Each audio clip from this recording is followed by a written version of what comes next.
नमस्कार और ज्ञान और विचारों की इस नई और ज्ञानवर्धक गहन चर्चा में सभी सुनने वालों का बहुत बहुत स्वागत है। जी नमस्कार। आज के इस विशेष विश्लेषण के लिए हमने मनोविज्ञान से जुड़े कुछ बहुत ही गहरे डेटा और व्यवहार विज्ञान यानी बिहेवियरल साइंस के लेखों का अध्ययन किया है। बिल्कुल। और ये जो विषय है ना, ये आज के समाज में हर इंसान की मानसिकता से बहुत सीधे तौर पे जुड़ा हुआ है। हाँ, तो आज का हमारा मुख्य विषय है परफेक्शन का दबाव और हमारी कमियों की असली ताकत। मतलब ये चर्चा पूरी तरह से इस बात पर केंद्रित है कि कैसे हर काम में 100% परफेक्ट यानी बिल्कुल निर्दोष होने की जो एक अवास्तविक चाहत है, जो एक होड़ मची है समाज में। एकदम सही, वो चाहत लोगों को आगे ले जाने के बजाय मनोवैज्ञानिक रूप से पीछे धकेल रही है। सही बात है। और आज की इस चर्चा का हमारा मुख्य मिशन यही समझना है कि कैसे हम सब अपनी कमियों को और अपने व्यक्तित्व के जो क्रैक होते हैं उन्हें एक बिल्कुल अलग और सकारात्मक नजरिए से देख सकते हैं। हाँ, ताकि इस परफेक्शन के भारी भ्रम से बाहर निकलकर प्रिसिजन यानी सटीकता की ओर कदम बढ़ाया जा सके। बिल्कुल ठीक है, तो आइए इसे विस्तार से समझते हैं। देखिए, अगर हम आज की इस अत्यधिक प्रतिस्पर्धी दुनिया का एक तार्किक विश्लेषण करें, खासकर ये जो सोशल मीडिया का दौर चल रहा है आजकल जी, इसमें समाज में हर तरफ बिना किसी कमी के दिखने की एक अजीब सी दौड़ लगी हुई है। हाँ, वो फिल्टर वाली जिंदगी। बिल्कुल। मनोवैज्ञानिक शोध बहुत साफ बताते हैं कि लोग अपनी जिंदगी का केवल वही हिस्सा दुनिया के सामने रखते हैं जो सफल है, जो एकदम बेदाग दिखता है, जिसमें कोई खरोच नहीं होती। जी, इसे बिहेवियरल साइंस की भाषा में क्यूरेटेड रियलिटी कहा जाता है। क्यूरेटेड रियलिटी, हाँ। और इस क्यूरेटेड रियलिटी से परफेक्शन का एक बहुत ही भ्रामक ढांचा तैयार हो जाता है। समाज में हर व्यक्ति को ये लगने लगता है कि बाकी सब लोग तो एक बहुत ही आदर्श जीवन जी रहे हैं। हाँ, कि जैसे किसी और से तो कोई गलती हो ही नहीं रही है। जबकि वास्तविकता और मानवीय प्रकृति का अगर हम गहराई से अध्ययन करें तो ये स्पष्ट होता है कि हर इंसान के अंदर कोई ना कोई निर्बलता, कोई ना कोई कमी जरूर होती है। बिल्कुल होती है। और ये जो परफेक्शन का भ्रम है ना, ये इंसान को उसकी जमीनी असलियत और उसकी स्वाभाविक विकास प्रक्रिया से पूरी तरह काट कर रख देता है। ये एक बहुत ही महत्वपूर्ण बिंदु है। जब हम इन मानवीय निर्बलताओं या सीमाओं की बात करते हैं तो हमारे पास इसके अनगिनत व्यावहारिक उदाहरण हैं। जी, जैसे शारीरिक और मानसिक स्तर पर ही देख लीजिए, हर व्यक्ति की संरचना बिल्कुल अलग है।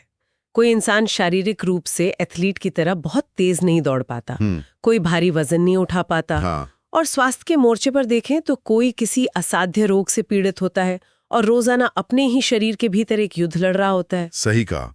और अगर हम संज्ञानात्मक यानी कॉग्निटिव स्तर पे बात करें तो किसी को पढ़े हुए पाठ याद रखने में परेशानी होती है। हाँ, जटिल जानकारियों को समझने में वक्त लगता है। जी, तो ये कमियां बहुत ही स्वाभाविक और पूरी तरह से जैविक हैं। लेकिन होता क्या है कि अक्सर इंसान का मस्तिष्क इन कमियों को अपनी मर्यादा या अपनी अंतिम सीमा मानकर बैठ जाता है। वो हार मान लेता है।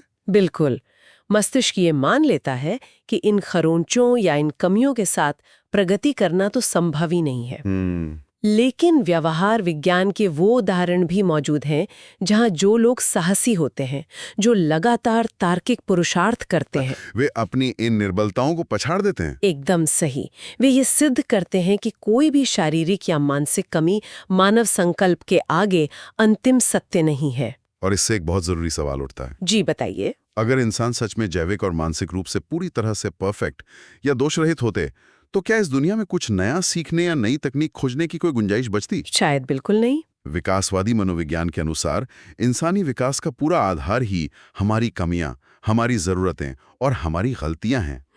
परफेक्शन की ये जो अंधी चाहत है, ये किसी भी इंसान को बेहतर या अधिक उत्पादक नहीं बनाती है, बल्कि इसके विपरीत मनोवैज्ञानिक डेटा ये दिखाता है कि ये चाहत भारी तनाव और एंजाइटी को जन्म देती है। हाँ, घबराहट पैदा करती है। और काम को टालने की आदत, जिसे हम प्रोक्रेस्टिनेशन कहते हैं, उसका सबसे बड़ा कारण यही है। बिल्कुल। और लोग अक्सर प्रोक्रेस्टिनेशन को आलस से मान लेते हैं, जो कि गलत है। वो आलस से नहीं है, वो परफेक्शनिज्म का ही एक छिपा हुआ रूप है। इंसान का मस्तिष्क इस डर से किसी नए काम को शुरू ही नहीं करता कि कहीं कोई गलती न हो जाए, कहीं कोई धब्बा ना लग जाए उनकी छवि पर। हाँ, इसे मनोविज्ञान में पैरालिसिस बाय एनालिसिस का एक क्लासिक जाल कहा जाता है। बिल्कुल, जो इंसान की वास्तविक क्षमता को पंगु बना देता है। यह समझना सच में बहुत जरूरी है कि प्रोक्रेस्टिनेशन अक्सर काम से बचने की नहीं, बल्कि विफलता से बचने की रणनीति होती है। सही कहा। एक बहुत ही तार्किक और शक्तिशाली रूपक है। वो कहानी बहुत ही सटीक है इस संदर्भ में। मैं वही कहानी साझा करना चाहूंगी। यह कहानी भावनाओं के साथ साथ जीवन और कार्य क्षेत्र के एक बहुत बड़े सच को उजागर करती है। जी। तो एक मेहनती किसान था। वो रोजाना एक लकड़ी के डंडे के दोनों सिरों पर मिट्टी के 2 घड़े बांधकर दूर एक कुएं से अपने घर के लिए पानी लाता था।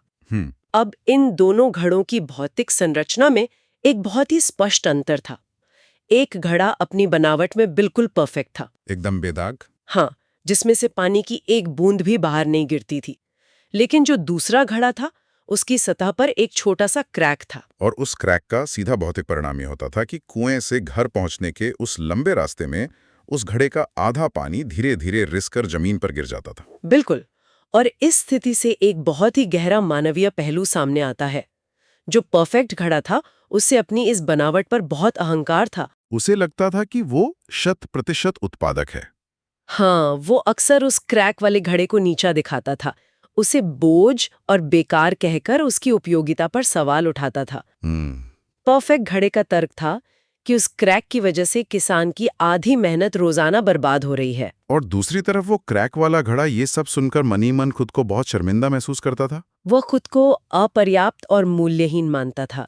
अगर हम आज के आधुनिक कार्यक्षेत्र में देखें तो इसे हम इम्पोस्टर सिंड्रोम कह सकते हैं। इम्पोस्टर सिंड्रोम, बिल्कुल। जहां एक व्यक्ति अपनी कमियों के कारण खुद को उस जगह या उस पद के लायक ही नहीं समझता। और यहाँ बात सच में बहुत दिलचस्प हो जाती है, क्योंकि एक दिन उस क्रैक वाले घड़े ने इस आत्मग्लानि और शर्मिंदगी के बोझ तले दबकर किसान के सामने अपनी भावनाएं व्यक्त कर दी। ये वो बिंदु है जहां एक व्यक्ति अपनी कमियों को अपनी संपूर्ण पहचान मान लेता है। हाँ, उस दिन रास्ते में क्रैक वाले घड़े ने किसान से कहा कि वो अपनी इस बनावट के लिए बहुत शर्मिंदा है और माफी मांगना चाहता है। उसने स्वीकार किया कि उसके अंदर जो क्रैक है, उसकी वजह से वो अपना काम पूरा नहीं कर पाता और किसान की आधी मेहनत मिट्टी में मिल जाती है। उसने खुद को पूरी तरह से एक विफल वस्तु घोषित कर दिया था। बिल्कुल। लेकिन इस स्थिति में किसान की प्रतिक्रिया बहुत तार्किक थी। वो केवल एक सांत्वना नहीं थी।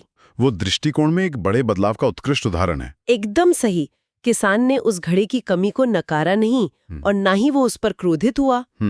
उसने बहुत ही शांत भाव से उस क्रैक वाले घड़े से कहा कि आज जब वे घर लौटेंगे तो वो रास्ते में सड़क के उस किनारे की ओर ध्यान से देखें जिस तरफ वो क्रैक वाला घड़ा बांधा जाता है। और जब वापसी का सफर शुरू हुआ तो क्रैक वाले घड़े ने देखा कि सड़क के उस विशिष्ट किनारे पर ढेरों बेहद खूबसूरत और जीवंत फूल खिले हुए। हाँ, जबकि परफेक्ट घड़े की तरफ वाले रास्ते पर केवल सूखी मिट्टी और पत्थर पड़े थे। जीवन का कोई नामो निशान नहीं था वहां। और ये दृश्य सिर्फ एक संयोग नहीं था। नहीं, ये एक सोची समझी रणनीति का परिणाम था।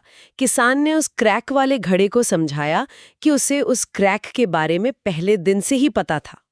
किसान ने उस क्रैक को एक समस्या के रूप में देखने के बजाय उसे एक संसाधन के रूप में देखा, एक रिसोर्स की तरह। जी। उसने सड़क के उस किनारे पर फूलों के बीज बो दिए थे और रोजाना सफर के दौरान उस घड़े के क्रैक से जो पानी बूंद बूंद करके रिसता था, उसी पानी ने एक सिंचाई प्रणाली का काम किया। उन बीजों को सींचा। बिल्कुल।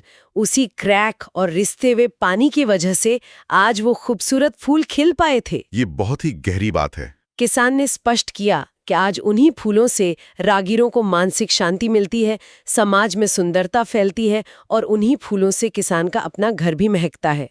मतलब ये पूरा पारिस्थितिकी तंत्र केवल उस घड़े के क्रैक के कारण ही अस्तित्व में आ पाया था। एकदम सही। और इस रूपक का निष्कर्ष बहुत ही तार्किक और स्पष्ट है। जी।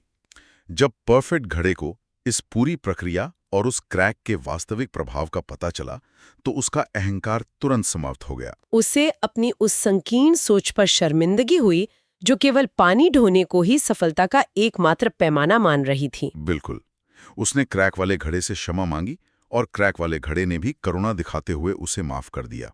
अगर हम इस पूरे घटनाक्रम का विश्लेषण करें तो दोनों घड़े अपनी अपनी जगह और अपने अपने संदर्भ में पूरी तरह से परफेक्ट हैं। हाँ, परफेक्ट घड़े का प्राथमिक काम है परिवार के पीने के लिए सुरक्षित पानी लाना, जो वो कर रहा है। लेकिन क्रैक वाले घड़े का काम रास्ते में सुंदरता बिखेरना और एक नया जीवन पैदा करना बन गया। सोचिए, अगर दोनों ही घड़े अपनी मूल बनावट में एकदम परफेक्ट होते तो किसान के पास पानी का भंडार तो होता, लेकिन उस रास्ते पर वो फूल कभी नहीं खिलते। और अगर दोनों ही घड़ों में क्रैक होता तो रास्ता भले ही फूलों से भर जाता, लेकिन पीने के लिए पानी उपलब्ध नहीं होता। ये विविधता और एक दूसरे का पूरक होने का सबसे बेहतरीन उदाहरण है। हमारे व्यक्तित्व की कमियां या हमारे अंदर के जो धब्बे हैं वे हमें कमजोर नहीं बनाते। वे हमारी अनूठी पहचान का निर्माण करते हैं। जी, और अक्सर उन जगहों पर काम आते हैं जहां पारंपरिक परफेक्शन विफल हो जाता है। बिल्कुल सही। तो इस सब का आखिर क्या मतलब है? अगर एक इंसान को परफेक्शन यानी हर हाल में निर्दोष होने को अपना लक्ष्य नहीं बनाना चाहिए, तो फिर जीवन में काम करने का और आगे बढ़ने का सही तार्किक लक्ष्य क्या होना चाहिए? अगर हम इसे बड़े पैमाने पर देखें तो इसका उत्तर व्यवहार विज्ञान के गहरे अनुश्लेषण में छिपा है। जी बताइए। हमें जीवन में परफेक्शन की जगह प्रिसिजन को अपनाना चाहिए। प्रिसिजन यानी सटीकता। हाँ, आम बोलचाल में लोग इन दोनों शब्दों को एक ही मान लेते हैं, लेकिन तार्किक और वैज्ञानिक दृष्टिकोण से इनमें जमीन आसमान का अंतर है। यह एक बहुत ही अहम वैचारिक विभाजन है। और इन दोनों के बीच का अंतर ही ये तय करता है कि इंसान तनाव में जिएगा या प्रगति करेगा। तो सबसे पहले परफेक्शन की प्रकृति को समझते हैं। परफेक्शन का सीधा अर्थ है पूरी तरह से दोष रहित होना। हाँ, जहाँ कोई खरोच या कमजोरी ना हो। मनोवैज्ञानिक रूप से ये एक ऐसा आदर्श है जिसे वास्तविकता में पाना लगभग असंभव है। परफेक्शन की सबसे बड़ी समस्या ये है कि ये पूरी तरह से व्यक्तिपरक यानी सब्जेक्टिव होता है। इसका कोई तय पैमाना नहीं है। बिल्कुल नहीं। इसका इस्तेमाल मुख्य रूप से कला या सुंदरता के संदर्भ में होता है। जैसे किसी कला समीक्षक के लिए कोई एक पेंटिंग परफेक्ट हो सकती है, या एक डांसर जो बिना किसी गलती के प्रदर्शन करे उसे दर्शक परफेक्ट कह सकते हैं। लेकिन ये महज एक नजरिया है।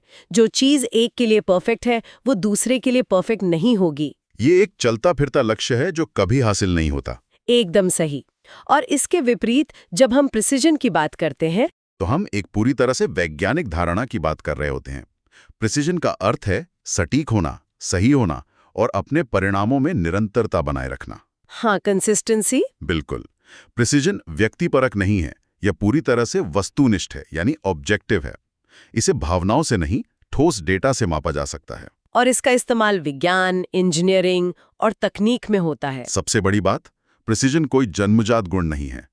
इसे लगातार अभ्यास और कौशल विकास के माध्यम से हासिल किया जा सकता है। प्रिसिजन के कुछ बहुत ही शानदार उदाहरण हमारे आसपास ही मौजूद हैं। जैसे एक डिजिटल तराजू ले लीजिए जो किसी वस्तु का वजन एकदम सटीक 50 किलो दिखाता है। ये प्रिसिजन है। बिल्कुल। या एक सर्जन जो बहुत ही सटीकता से चीरा लगाता है, या एक वैज्ञानिक जो लैब में एकदम सटीक 0.001 ग्राम केमिकल मापता है। ये सभी प्रिसिजन के बल पर काम कर रहे हैं। यहाँ मुख्य विचार ये नहीं है कि इंसान कोई देवता बन जाए जिससे कोई भूल हो ही नहीं सकती। हाँ, बल्कि सारा ध्यान इस बात पर होता है कि काम को सबसे सटीक तरीके से कैसे पूरा किया जाए। इसे सुनने वालों के रोजमर्रा की जीवन से जोड़ने के लिए कुछ व्यावहारिक उदाहरणों पर गौर करना बहुत ज्ञानवर्धक होगा। जी, मान लीजिए एक छात्र किसी महत्वपूर्ण परीक्षा की तैयारी कर रहा है। अगर वो इस परफेक्शन की जिद में फंस जाए कि उसे बिल्कुल दोष रहित नोट्स बनाने हैं, जिनमें एक भी शब्द काटा ना गया हो, जिनकी लिखावट प्रिंटेड किताब जैसी और अलग-अलग रंगों का एकदम सही इस्तेमाल हो, बिल्कुल, तो वो कॉग्निटिव ओवरलोड का शिकार हो जाएगा। वो अपना कीमती समय सिर्फ सतह को सजाने में खर्च कर देगा। इसके बजाय उस छात्र का पूरा ध्यान कॉन्सेप्ट्स की प्रिसिजन यानी विषय की सटीक समझ पर होना चाहिए। हाँ, लक्ष्य ये होना चाहिए कि जो जानकारी मस्तिष्क में जा रही है वो सटीक हो, फिर चाहे नोट्स में कितनी ही काटापीटी या धब्बे क्यों ना हो। बिल्कुल सही बात है। और तकनीक की दुनिया में भी ठीक यही सिद्धांत लागू होता है। एक प्रोग्रामर का उदाहरण लेते हैं। जी। अगर एक प्रोग्रामर ये उम्मीद करे कि वो अपने पहले ही प्रयास में ऐसा परफेक्ट कोड लिख देगा जिसमें कोई बग नहीं होगा, तो ये एक अवास्तविक सोच है। इस परफेक्शन के दबाव में तो वो शायद कोड लिखना शुरू ही ना कर पाए। हाँ, इसके बजाय एक पेशेवर प्रोग्रामर प्रिसिजन पर ध्यान देता है। वो साफ और सटीक कोड लिखता है। और जब उस कोड में एरर्स आते हैं तो वो उन्हें एक एक करके डीबग करता है। क्योंकि प्रिसिजन एक चक्रीय प्रक्रिया है, एक इटरेटिव प्रोसेस। इस पूरे वैचारिक बदलाव का सबसे बड़ा फायदा ये है कि प्रिसिजन के मॉडल में गलतियों या क्रैक को किसी विफलता के रूप में नहीं देखा जाता। हाँ, वे महज एक फीडबैक लूप का हिस्सा होती हैं। बिल्कुल, वे एक डेटा पॉइंट होती हैं जो बताती हैं कि अगली बार परिणामों को और अधिक सटीक कैसे बनाया जाए। और जब कोई व्यक्ति इस मानसिकता को अपना लेता है तो उसके भीतर का तनाव और परफॉर्मेंस का दबाव चमत्कारिक रूप से कम हो जाता है। वो विफलता के डर से मुक्त होकर अपने क्षेत्र में सच्ची महारत हासिल करने लगता है। यही वो कारण है जिसकी वजह से परफेक्शन के इस सामूहिक भ्रम को तोड़ना इतना आवश्यक है। परफेक्शन इंसान को डराता है, जबकि प्रिसिजन आगे बढ़ने का रास्ता दिखाता है। जब समाज ये स्वीकार कर लेता है कि मानव प्रगति हमेशा गलतियों और सुधारों के मेल से ही होती है, तब विकास की रफ्तार कई गुना बढ़ जाती है। किसी चीज में क्रैक या धब्बे का होना ये साबित नहीं करता कि वो वस्तु टूट गई है, बल्कि ये इस बात का प्रमाण है कि उसके भीतर से किसी नई संभावना का जन्म हो सकता है। आज की इस पूरी चर्चा से जो मुख्य निष्कर्ष सामने आते हैं वे बहुत ही स्पष्ट हैं। जी, सबसे पहली बात यह है कि इस वास्तविकता को पूरी तरह से स्वीकार कर लेना कि दुनिया में कोई भी व्यक्ति पूर्ण या परफेक्ट नहीं है, इंसान की सबसे बड़ी मनोवैज्ञानिक ताकत है। हमारे व्यक्तित्व के क्रैक और हमारे चरित्र के धब्बे कोई कमजोरी नहीं है जिन्हें छिपाया जाए। वे हमें दूसरों से अलग और विशेष बनाते हैं। हम सभी को परफेक्शन के उस असंभव आदर्श के पीछे भागना छोड़ देना चाहिए और अपनी सारी ऊर्जा प्रिसिजन यानी सटीकता और निरंतर सुधार की ओर लगानी चाहिए। और एक अंतिम लेकिन बहुत ही महत्वपूर्ण विचार है, आत्मस्वीकृति। इसका मतलब यह बिल्कुल नहीं है कि इंसान खुद को बेहतर बनाना छोड़ दे। हाँ, इसका असली अर्थ यह है कि इंसान अपनी कमियों और अपने क्रैक के मौजूद होने के बावजूद समाज में अपनी असली अहमियत को पहचाने। जरा तार्किक रूप से सोचिए, अगर दुनिया में सभी लोग एक जैसे परफेक्ट हो जाएंगे, कोई गलती नहीं करेगा, तो दुनिया कितनी नीरस और मशीनी हो जाएगी। हमारी कमियों और हमारे अलग-अलग दृष्टिकोण ही इस समाज को प्रगतिशील बनाते हैं। विभिन्नताओं के बिना तो किसी भी पारिस्थितिकी तंत्र का विकास संभव है ही नहीं। बिल्कुल सही।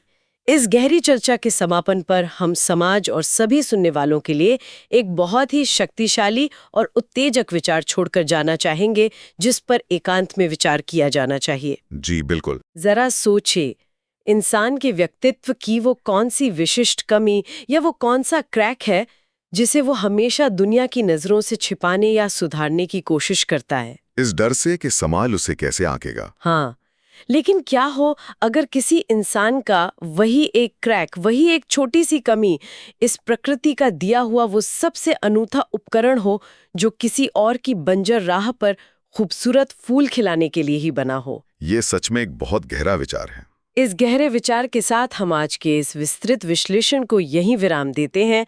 ज्ञान और विचारों की ये गहन चर्चा भविष्य में भी जारी रहेगी।